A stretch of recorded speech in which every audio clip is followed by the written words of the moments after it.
While I was living in Bali, one of the most beautiful places on earth, I was blessed to witness so many fascinating experiences.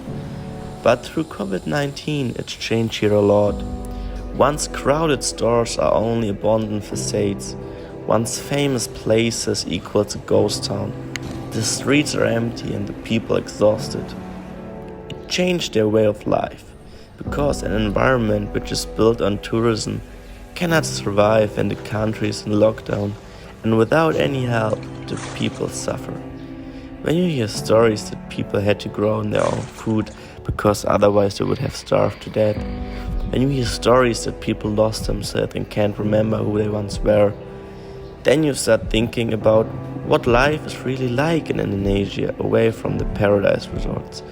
And then I heard about the place which is considered as the gate to hell. A place where heaven and hell meets face to face, where the people sacrifice themselves for the greater good of their family. Family? Is this the reason for everything good? It was something I desperately needed to find out. And so our journey began.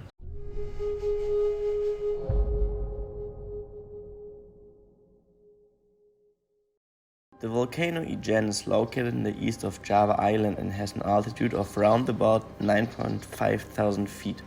The Ijen volcano is unique due to the work it gives to the people here. There's a natural sulfur mine in the volcano's crater, which makes this one of the hardest jobs in the world.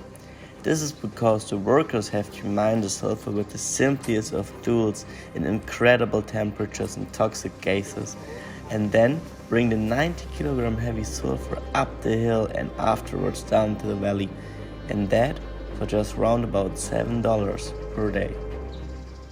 So right now, hiking to the top of Mount Ijen. It's 1:30 in the morning, it's freezing cold, and yet so many workers are behind us to do their job. So let's fucking do this.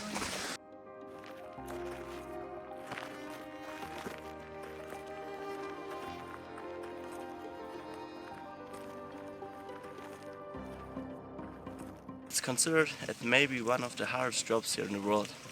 The people are suffering and they're working here in the mine because they earn 3 times the amount of a normal rice worker.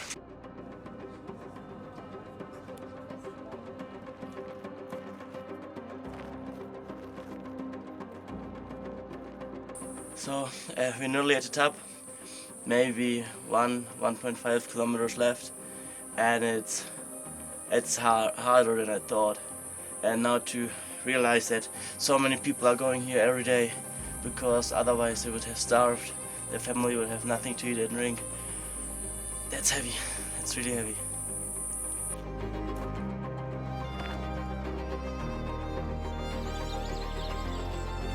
Indonesia is the only country in the world that mines sulfur by hand. Sulfur is a waste product of petroleum and is therefore extremely cheap to get on the market, but it's even cheaper to let the workers mine it. After about 2 to 2.5 hours of climbing to the top of the volcano, we saw the first workers who carried the sulfur from the crater to the top. When we asked how much weight they carry, it was about 80 kilograms, that's around about 175 pounds. Even if it doesn't look like it, it's indeed very heavy, and already then we could imagine what will be waiting for us at the bottom. So we went on the way.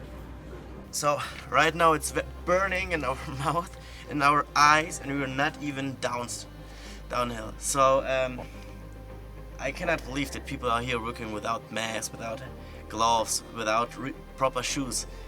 And as more we're going down, as more I'm worried about what we'll see.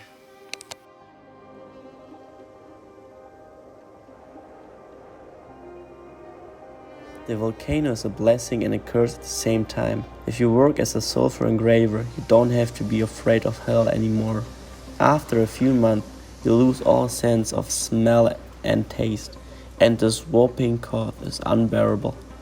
Life expectancy is 15 years below average because the toxic gases slowly kills the body from the inside. The workers know this, but this fact is hushed up down here.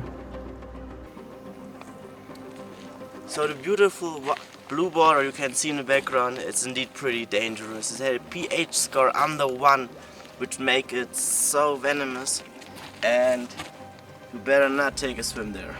But for what reason do people sacrifice their lives here?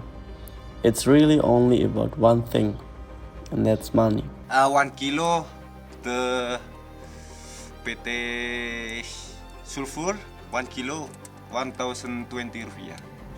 Is na I have baby to my baby. I have to. But Indonesian is very expensive. Yeah, it's the Kasmas is like that. Like you.